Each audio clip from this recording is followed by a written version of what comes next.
بسم اللہ الرحمن الرحیم، السلام علیکم ورحمۃ اللہ وبرکاتہ۔ سعودی عربیہ کی تازہ ترین اپڈیٹ کے ساتھ ابصار خان لغاریہ آپ کی خدمت میں حاضر۔ فرینڈز، اگر آپ میرے چینل میں نئے ہیں تو پلیز چینل کو سبسکرائب کر دیں۔ اگر آپ نے آلریڈی سبسکرائب کر رکھا ہے تو اس کے لیے میں آپ کا مشکور ہوں۔ چلتے ہیں نیوز کی طرف۔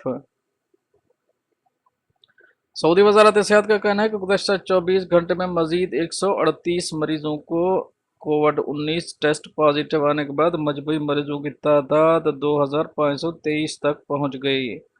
کرونا وائرس کے حوالے سے یومیہ بنیاد پر منعقد پریس کانفرنس میں اعلان کرتے ہوئے ترجمان وزارت صحت ڈاکٹر محمد عبدالعالی کا کہنا تھا کہ مجموعی طور پر اب تک 551 افراد صحت یاب بھی ہو چکے ہیں، جبکہ مجموعی طور پر صحت یاب ہونے والوں کی یہ تعداد دوسرے ملکوں کی نسبت بہت زیادہ ہے۔ مقامی ویب سائٹ نیوز آجل کے مطابق وزارت صحت کی جانب سے جاری اعداد و شمار میں کہا گیا ہے کہ گزشتہ 24 گھنٹے کے دوران کرونا وائرس سے مزید 4 افراد ہلاک ہوئے، جس کے بعد ہلاکتوں کی مجموعی تعداد 38 ہو چکی ہے۔ کووڈ-19 کے حوالے سے جاری پورٹل کے مطابق جدہ میں اب تک ٹوٹل کیسز کی تعداد 378 ہے، جبکہ 123 افراد صحت یاب ہوئے۔ ریاض میں رجسٹرڈ مریضوں کی تعداد 757 ہے اور 177 اب تک صحت یاب ہو چکے ہیں۔